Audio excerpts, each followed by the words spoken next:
Recently, I had the opportunity to sit down with one of the founders of the Droplette and pick her brain. I have collected questions from not only my private Facebook group, but from under YouTube videos and of course Instagram. And we just sat down for a couple hours over Zoom and I asked her all of these questions.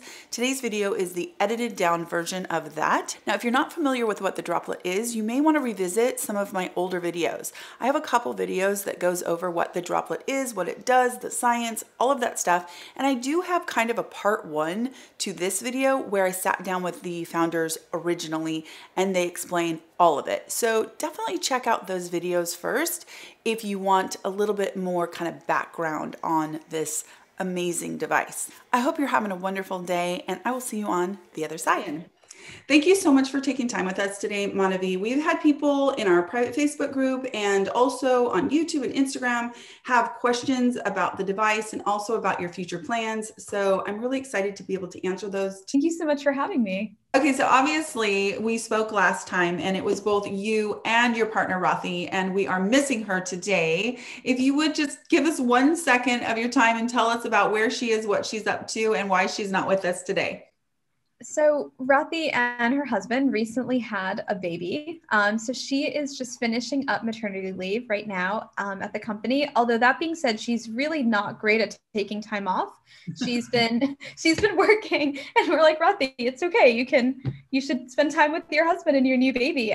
But he's healthy. She's doing great, and she'll be back. She'll be back really soon. That is just wonderful, and huge congratulations to her. So I remember that you have said that you put a lot of your resources into research and development. I'm just wondering where that goes and if you could just, kind of expand on that a little bit. Yeah, absolutely. So I think at our core, Droplette very much views, we view ourselves as a biotechnology company, where we're really bringing medical grade technology to every user. So we have a few really cool active projects right now that are in the works. We're doing some work right now around wound care. So this is a very medical application where we're trying to deliver things like growth factors or antibiotics into slow healing or non-healing wounds or infected wounds like diabetic foot ulcers. And it's an area of research I'm really passionate about. I could talk about it all day where, basically the idea is localized delivery of Droplette is really beneficial in patients who have microcirculatory disorders, because when they ingest a drug orally or it's given intravenously, if they have poor circulation, it won't actually reach that tissue site. But as Droplette gets right into the skin, it's a really cool application. And we could combine drugs that you normally couldn't combine. So we could, for example, we could do antibiotics like azithromycin and vancomycin and ampicillin together to make this really potent cocktail. And you would never be able to administer that, orally or intravenously to a patient because it would just be too strong and could cause organ damage. So tell us a little bit more about what you've been doing at Walter Reed. Sure. So we have a collaboration with a partner there and with a couple of other universities where we're looking at, like I said, slow healing or non-healing wounds or kind of complex wounds. So there's a really interesting and I guess unfortunate thing that happens when soldiers are hit with blast wounds where the immune system and the macrophage response is compromised, which means that if bacteria get into the wounds, there's a high risk of bacterial proliferation and the amputation risk goes up unless you can treat it right away. And one thing we're really interested in exploring is the ability to use Droplette as something that could be in a med kit because, you have the pre-filled capsules, you could put antibiotics and clotting agents and pain relief and growth factors and all sorts of things into there. And you could treat it on site, be done in a very not in a field hospital or a really clinical setting. It could be done out in the field. We think of ourselves as a skin health company. And the way I personally think about it is the same problem that exists in medicine exists in skincare, where you have really wonderful active ingredients or therapeutics. They work really, really well, but delivery is a challenge. So really what we're trying to do is make sure that we can those things into your skin where they can be effective. And I think it's the same problem we're solving, whether it's things like gene therapy or antibiotic delivery or delivering collagen into your skin at home. We see the things that are on your website, we see the studies and everything. Could you elaborate on, any ongoing plans or ongoing studies that you have now? Yeah, so I had mentioned before that we have some active work around gene therapy. So we're looking at the ability to deliver a large amount of genetic material, plasmid, into skin and skin cells. And this is, I guess, relevant to a consumer audience in a sense, in that what we're delivering there is that tens of thousand times larger than what we'd be delivering for anything cosmetic. So if you think about it, we're trying to solve the really hard problem in medicine. And then we're saying, if we can, given that we can solve that, if we can hold ourselves to that bar, there's, really no end to what we can do in terms of consumer applications. So that work has been ongoing. And then we do have some active work as well right now around wound care and antibiotic delivery. And those are areas we're really excited about. On the consumer side, as we roll out new formulations, we are planning on doing clinical studies for those as well, to make sure both that the formulation works and that our entire thesis around delivering those ingredients to solve these sort of subclinical skin conditions is factual. And we can validate that with our own data. We see the studies on your website, and so we can see some of those before and afters, et cetera. But what should people be looking for or expect as far as results are concerned with the droplet? That's a really good question. So I guess the first part of it is, how do we know that it's getting deeper into your skin? And the way we know that is because, as a company, we've performed studies with ex vivo skin explants and animal studies. And this is separate from the clinical work we've done, where we've taken very large molecules, including DNA, very large proteins. And these are things that are tens or thousands of times larger than any cosmetic ingredient we deliver. And we spray them in to these skin mimetic models. And we use models that are actually, in some cases, more difficult to penetrate than human skin. So porcine skin is a good example of that. We're able to see really clear delivery and expression. And we do this by positioning it and looking at how deep it goes. So that's how we understand the depth of penetration. In terms of the functional efficacy, I think it's sort of a two-parter, right? The first is getting the drugs in skin is so important in order to have functionality, because these are biological actives, and if they can't hit the cells, you're not going to get a result. So by being able to now, for the first time, deliver them so that they can actually hit your epidermis and reach those cells, we will see an improvement. Just it's a bioavailability problem. In terms of how long it'll take you to see results, I think with any type of skincare active and different skin types, your mileage will vary. We have had customers, especially people who've had cystic acne or really dry skin, who've told us they've seen results after 1 or 2 uses. Personally, I can say it takes me a week or so to start seeing effects. And then I think, the general consensus is it takes, I think, about 28 days for your skin to turn over. So I think a big part of why we have this 30-day, no questions asked return policy is we do want you to use it for a full month and see those results. I have to say, as an esthetician, that I can appreciate that you have that kind of a return policy and that people are hoping to see results in one skin cycle. The truth of the matter is, one skin cycle at 28 days is really for somebody possibly your age.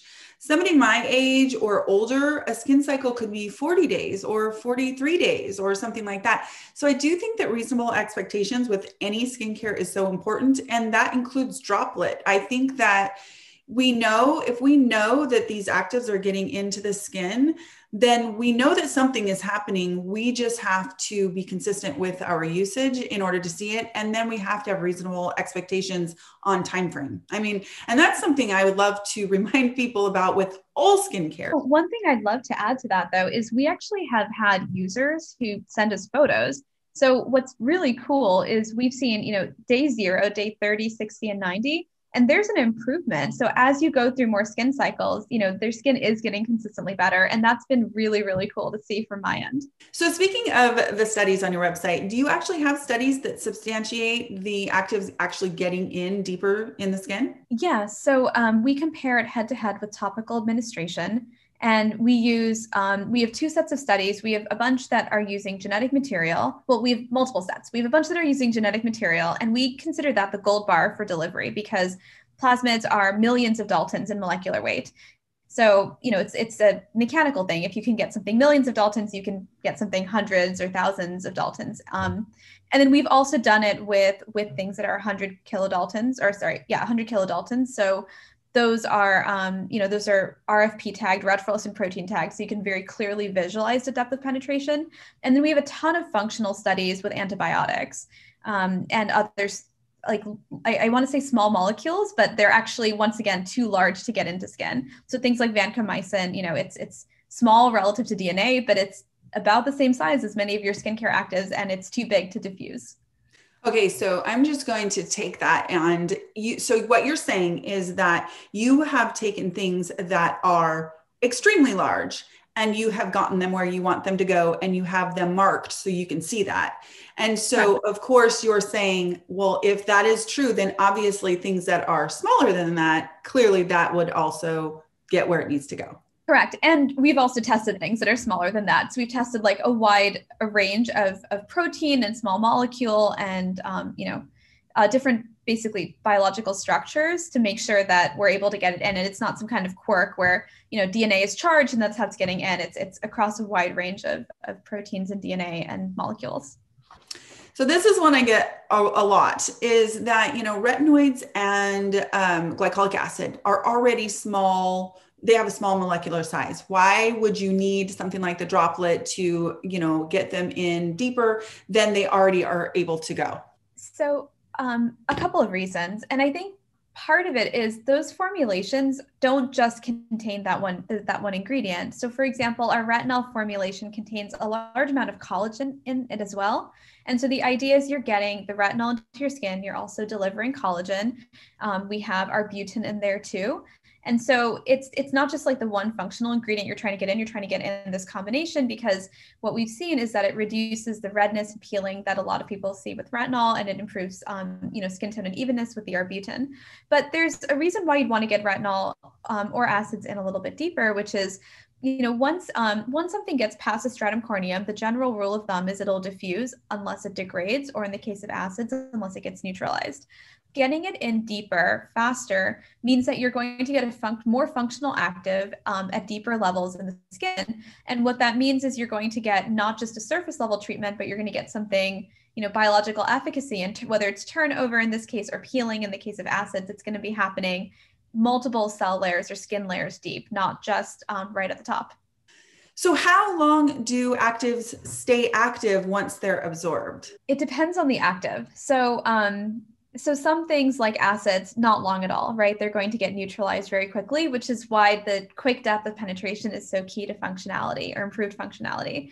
For other actives, you have a hit and run mechanism, which is where it hits its target and then it instigates some kind of biological cascade, and that continues even after the active is degraded.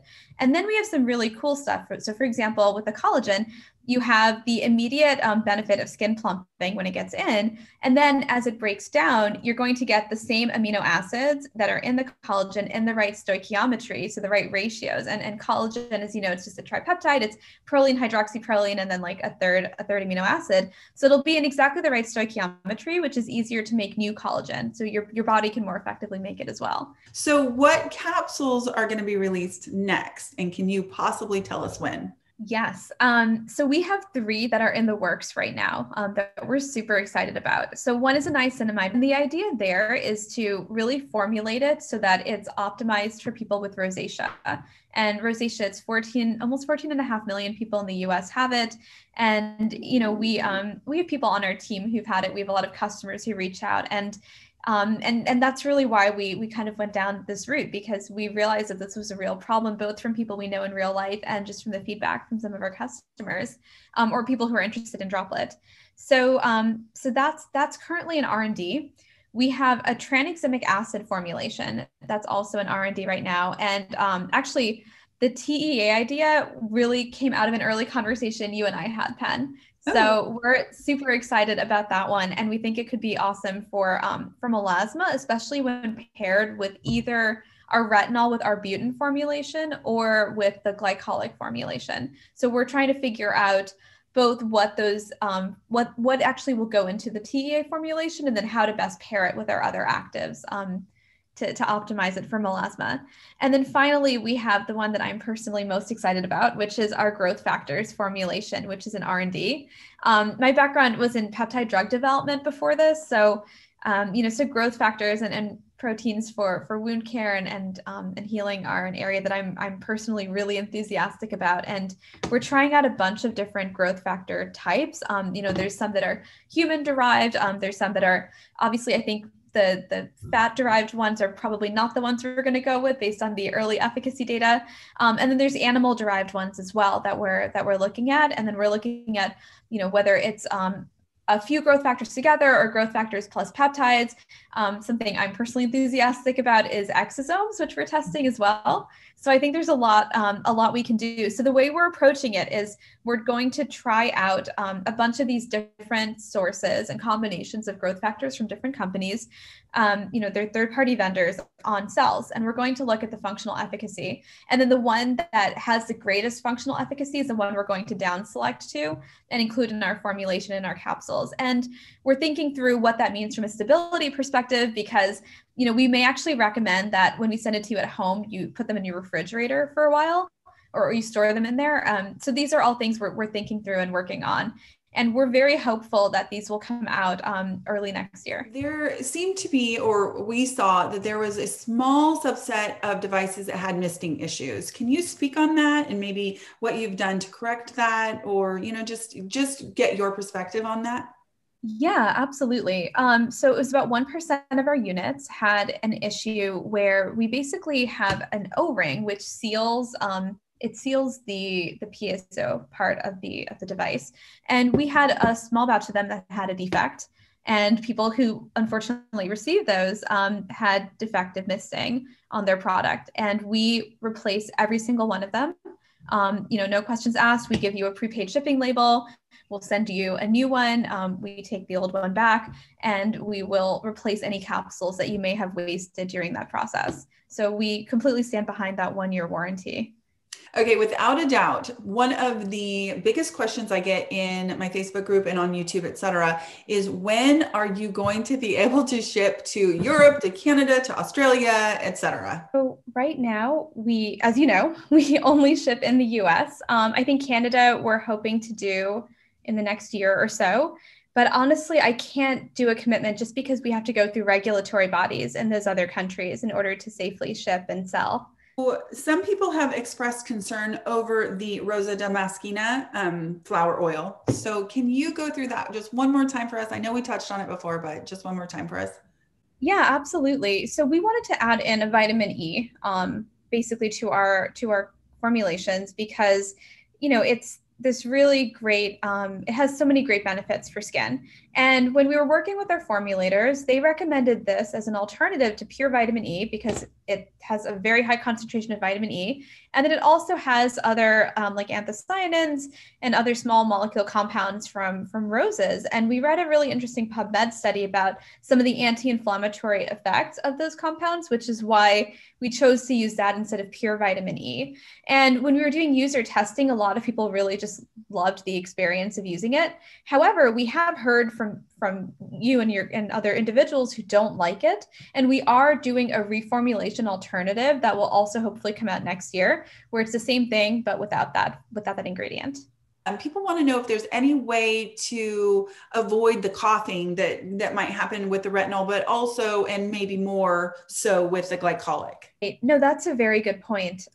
So we've done cascade impaction studies, which are the gold standard to see whether any of these are depositing it into your lungs, and Droplette does not get actives, any of these, into your lungs. So there's not a safety concern there, but I totally understand your point from a user experience. When we were designing Droplette and the 3 regions of the face where it sprays for 15 seconds, we tested it with a really broad group of people, and that was kind of the median that we adhered to because that's what most people preferred. However, one way that we're addressing it is with the new version of our app, we're going to have over-air updates for the hardware, and what that'll let you do is customize how long it sprays for. So you could spray for a full minute if you wanted to, or you could spray for 5 seconds if you just want to do a spot treatment to avoid, any kind of overexposure or feeling discomfort when you're doing it. That being said, when you are spraying any of our formulations, we recommend that you close your eyes and generally you try not to do deep inhales and you hold the device fairly close to your skin as opposed to, hovering it around your face. Something that I have done to alleviate any kind of coughing, etc., is in the beginning, I would do my mist and then I would step forward and I'd take a breath and then I would do another mist, you know, that kind of thing. Then what I started doing was I would turn my device off at the end of my first mist. I'd step forward, take a breath, turn it back on. And somebody in my Facebook group, when I suggested that, said, you should probably ask them to make sure that that's okay, because that's not how you've actually recommended that people use the device. So I guess my question is that an okay way to use the device? Or am I inviting potential harm to my device by turning it off and on repeatedly when I'm just with the glycolic? No, that's totally fine. You can absolutely use it that way. And we've made sure the device is robust enough that that should not cause any problem. Will the collagen capsule help with thickening the skin in the under eye area, or basically will it help with crepey skin? We've seen a lot of users send us before and afters where they've said they've seen significant improvements in crepey skin. And then one of the dermatologists who we do a lot of testing with has shown he's seen actually a significant improvement in like skin volume and thickness when he's used the collagen as well. And that's across, he did mostly testing on his arm or on arms, but I think that you could certainly say that that would make sense for under eye areas, especially because the skin there is more permeable than your arm. Are you able to layer the capsules? Are you able to use the collagen and then the glycolic, or will the skin get saturated and stop absorbing? We recommend that you give your skin a little bit of a break between doing that. So just, give it a couple minutes between layering something, between applying retinol or glycolic and then collagen. And then generally our recommendation is you apply the more potent ingredient first. So retinol, then collagen, or glycolic and then collagen. And we really don't recommend doing glycolic and retinol as a layer at the same time. I'm using Droplette to address hyperpigmentation or acne. We get both of those. Mm-hmm. How do I know whether I'm using the right combo of capsules at the right intervals? So I think people are wondering, how do I know if I'm using this right to address my specific concern? Yeah, no, that's a great question, and one that we get a lot on the customer care side as well. And so we're trying to address it in a couple of ways. We're putting out more information on our capsules and some suggested regimens on our website. And then fairly soon we'll be rolling out these more, more regimented sort of routines where we tell you what to use in the morning and what to use in the evening. They're fairly intense. And the idea is we can target 3 of the most common skin concerns that people have, and this is what we've sort of collected from our existing users. So one is, I have really dry, sensitive skin, and now I'm getting wrinkles. What do I do? And we have basically it's 1 week intense and 1 week that's a little bit more gentle, and it's intended to ease you into a retinol regimen, but in a way that won't cause sort of that peeling. Then we have our standard one for, I just want to start using retinol and I want like plump and glowy and line-free skin, but I have generally normal skin, and we have a regimen for that. And then we have one that we're calling detox, and it's because it's for people like myself who have combination skin. So you have acne and wrinkles at the same time, and you want to be able to treat both. And so in that one, we have all 3 formulations. And so for all of these, we worked a lot with doctors, and dermatologists' recommendation were that we have like a week of sort of an intense treatment and then a week of recovery. So they're all formulated. So there's like a week 1, week 2, and then you repeat that cycle. I think that is really wonderful. I will tell you, Manavi, that you do not have any wrinkles, but that's okay. we will go with it here, but yeah, Missy, I don't think so. It seems like I miss some of the product because not all of it is hitting the face. I know to tilt my head up and that helps, but I still feel like I'm not getting the full dose. That's something that we get asked a lot as well on the Droplette end. And we intentionally overfill the capsules. We know that you're going to lose some in spray off, and that's true for any form of needle-free injection technology. So that's something that we accounted for from an engineering perspective when we were creating the product and when we were creating our capsules. And that's a big part of why we overfill them and why we have the concentrations that we do. So in order to get the most out of it, we recommend that you hold it close to your face and you tilt it. And I think all of those tips are great, but I wouldn't worry too much about losing a little bit, because for what it's worth in all of our trials and all of our testing, we already account for that loss, and the effects you're seeing are with that in mind. Next question, we've gotten a bunch, and it is, will the droplet work for the deep line between my eyes? Will it work for the lines on my forehead? And also, will it work for my jowls? Want to know if it'll work, around the eyes, on crow's feet, etc. People want to know, will it work for these specific areas of concern? So I think it depends on the formulation that you use. In our trials and based on customer feedback, we've seen people with significant improvements in the skin under their eyes and crow's feet. We have had people actually who've come back to us where they saw a little bit of tightening with the jowls, where it was mild and they were able to see that improvement because the skin thickness improved and they had a little bit of plumping, which was great. And then for the lines between your eyes and around your forehead, we've seen improvement with people who use our collagen formulation, and especially that formulation. And it's because one of the key ingredients in there is argireline. Argireline, as you know, is a peptide alternative to Botox. And where Botox freezes a muscle, argireline is a muscle relaxant. So you're still able to get dynamic movement, but you have to work harder for it. And so it's a little bit of, it's considered this really great, healthy alternative to it. And we've had users who've absolutely seen that benefit. Okay, this next one is from the Facebook group, but it is one that I would love to hear the answer as well. And it is, if I put on a serum before using the droplet, will the particles from the droplet combine with that serum and help it penetrate deeper as well? Or will that serum reduce the effects / penetration of the droplet? I think the root of this question is, can we put on an essence first and then the droplet, or should it always be on clean skin? And does it diminish or enhance the efficacy of the droplet to use something first? So droplet won't push the serum into your skin. And we know this because we've tested this. We actually had a really interesting grant application that we submitted around the wound care project, around treating bacterial infections. And one question that we were asked by the review committee is, are we going to push bacteria into skin? So we did that test, and we did a test with a lot of small molecules on the surface. And we saw that no, we were not actually getting them into skin, which is great and really important. So if you put a serum on there, we're not going to get it in deeper. Actually, what will happen is you'll reduce the penetration profile of the capsule ingredients. So our recommendation is to always do it on clean, dry skin. Are the capsules vegan / cruelty free? And what is the source of the collagen? Yes, they are vegan and cruelty free. And the collagen is collagen water. It's synthetically derived.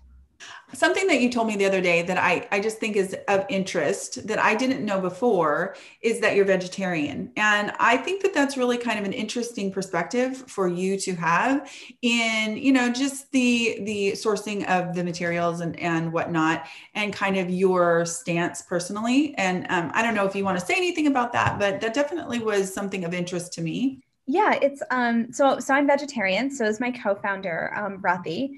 And we, it's interesting because coming from a drug development and design background, a lot of therapeutics that we use and a lot of the things that we use both in testing and actual design, do involve animal products and animal studies.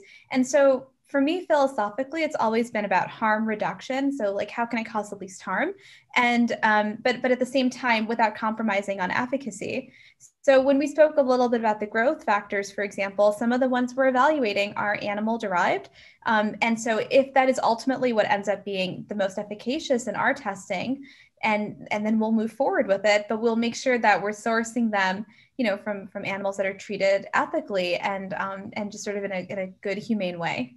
Why is phenoxyethanol included in the ingredient list? And people want to know if it's dangerous. That's a question we've gotten before as well. So phenoxyethanol is a derivative from green tea. It's, a naturally derived compound. We obviously drink green tea and use it in a lot of cosmetic products. And we use it because it's an antimicrobial. So it prevents bacteria from growing in any of our formulations, and it helps keep it super safe and secure for our users. But phenoxyethanol has gotten a little bit of a bad rap because sometimes when it's incorrectly produced synthetically, there's a byproduct in there called 1,4-dioxin. And 1,4-dioxin can in fact be dangerous. It's considered to be a mild carcinogen. And we make sure that we get truly pure phenoxyethanol that's not a contaminant in our formulation in our products. think that that is really great information across the board in regards to phenoxyethanol in all kinds of formulations, because I've heard this question asked so many times, and I really do appreciate your perspective and clearing that up for people. Is there any difference in using this device in low desert areas where the humidity level is so low and water/mist evaporates so quickly? For example, could the mist evaporate prior to hitting the skin, even at the velocity it's distributed? So we've tested it across what's called an environmental chamber, and you can like ramp up or down the humidity and temperature. So we made sure that this is usable in all of those sort of settings. I mean, we wouldn't recommend it at the top of Everest, for example, but for all of our consumers and everyone's in the US, it should not be a problem. I want you to know that if I happened to travel to Mount Everest, I would probably still bring my droplet. So, you know, just saying. No, that's really super cool. What I'm gathering the more I talk to you is every question that you have, that people have, you're like, so we tested it for that. And I think that's really neat. You guys have really, I mean, above and beyond all these random questions that we get from people in the Facebook group, et cetera, come back to you. And it's like, well, we tested for that. Last question is this a device that you must use daily to see results, or would a ramp up protocol be recommended? For example, every day for a week, and then every other day, and then every few days until you get to a maintenance mode. A lot of devices in the skincare world, they suggest that. They suggest you do this first protocol for several weeks, and then you go into a maintenance mode. Is Droplette like that? I think that's what this question wants to know. Or is it something that you just need to use consistently on a very regular basis? It's the latter. You should use it consistently on a really regular basis. And part of that is because the mode of action, like the reason Droplette is effective, it's because of the actives in there, because the actives are the things getting into your skin and improving it. So, you know, you would benefit from that sort of regular application and regular treatment for it. When we spoke last, we talked about that you're doing a little bit of a rebrand. Can you kind of elaborate on that and let us know what you have in the works and why you're doing that? Yeah, so we have some cool stuff in the works there. We have a couple changes that are being made. So one of them is we're just trying to communicate information about our capsules and our device more effectively to consumers. So there's going to be a little bit of a shakeup in how things are arranged on our website. So that's more about conveying the same information, but differently packaged.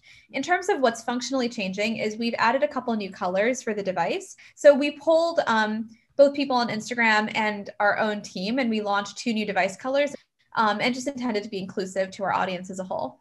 The biggest change, however, is around our capsules. So right now, we have heard from users who have visual impairments or who are colorblind that they struggle to differentiate between the retinol and the glycolic capsules because, you know, the retinol it's red, the glycolic is pink.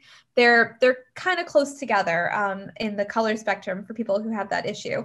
And I personally was really mortified when I heard that because my roommate in graduate school was colorblind. So I felt that I had a lot of like this should have been an obvious thing that I thought about when we were putting these together, but it just somehow fell through the cracks. So what we're doing is we're changing the colors on these so that they're more distinct.